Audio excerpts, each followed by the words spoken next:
Bonjour à tous, aujourd'hui c'est la première d'une nouvelle série sur l'incontournable livre, le petit livre rouge de la vente. Dans cette première vidéo, on va en fait s'attarder sur l'introduction du livre. Je trouve que c'est assez rare que les introductions soient réussies, donc il m'a semblé que vu que c'était le cas de celle-ci, ça valait le coup qu'on s'y attarde un petit peu dessus. Première chose à noter, puisque c'est à mon sens la phrase clé du livre, les gens n'aiment pas qu'on leur force la main, mais ils adorent acheter.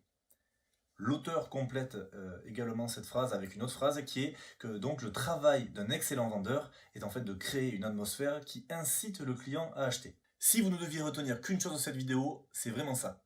Pour l'auteur, c'est vraiment plus qu'un mantra, c'est carrément une philosophie vraiment à appliquer, à penser en permanence. De là en découle en fait la question pourquoi les gens achètent. Question qu'on peut opposer à l'habituelle question comment vendre. Donc plutôt que de vous demander comment je pourrais vendre mes produits ou mes services à tel ou tel client, demandez-vous pourquoi ces gens-là achètent. En piste de réponse, on va dire un peu plus générale, l'auteur insiste dès le début sur l'importance de la confiance. Il faut absolument que les gens vous fassent confiance et aient une forme de sympathie pour vous si vous voulez les convaincre et si vous voulez leur vendre quelque chose.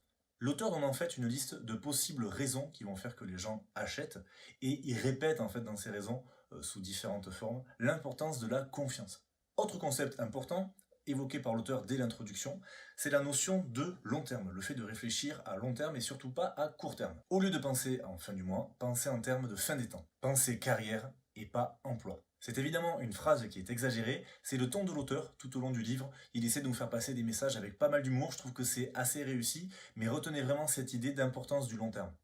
L'auteur souligne aussi le fait que vous aurez besoin d'une certaine forme de passion si vous voulez réussir et surtout si vous voulez réussir à vendre. Vous allez avoir besoin d'être animé d'une sorte de feu intérieur. Il faut aimer ce que vous faites, il faut aimer vendre, il faut aimer ce que vous vendez. Il faut vraiment trouver des produits ou des services que vous allez aimer vendre. Sans cette passion, sans cette envie, ça va être très compliqué pour vous d'arriver à devenir vraiment un très très bon vendeur. D'ailleurs, l'auteur conseille simplement, si ça vous plaît pas, faites autre chose. Viennent ensuite les 18,5 principes du succès selon Guy Thomer. Donc vous voyez, des principes plutôt simples, mais l'auteur insiste là-dessus, car au final, c'est vrai que ces principes ne sont pas si souvent appliqués par nous autres commerciaux et vendeurs. La faute, d'après l'auteur, à notre manque d'autodiscipline et notre attrait pour la paresse.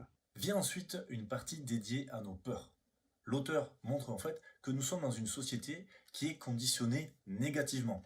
Et les trois motivations entre guillemets principales sont en fait la peur, la cupidité et la vanité. La peur étant la chose la plus impactante de ces trois. L'auteur développe après donc sur la peur et notamment sur la peur de l'échec. Quelques conseils pour surmonter ça. Considérez l'échec comme un fait brut et ne le prenez pas personnellement. Cherchez le pourquoi et trouvez la solution. À force d'analyser des éléments négatifs, vous devriez pouvoir trouver quelque chose de positif. Dressez la liste des opportunités disponibles, interrogez-vous sur ce que l'échec vous a enseigné et faites une seconde tentative. Et enfin, ne traînez pas en compagnie de perdants, fréquentez des personnes qui réussissent et accrochez-vous à eux. Plus concrètement, Geoffrey Guy Thomer nous recommande de modifier notre environnement, cultiver de nouvelles relations, chercher à apprendre des choses nouvelles, à nous informer et changer d'état d'esprit pour adopter un mode de pensée positif. Voilà, c'est tout pour l'intro du petit livre rouge de la vente de Geoffrey Guy Thomer.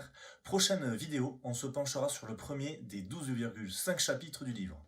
Dites-moi en commentaire si ce genre de résumé vous intéresse. Vous pouvez aimer la vidéo si elle vous a plu et surtout pensez à vous abonner pour être tenu informé des nouvelles sorties de vidéos chaque semaine. Merci à tous et à la semaine prochaine.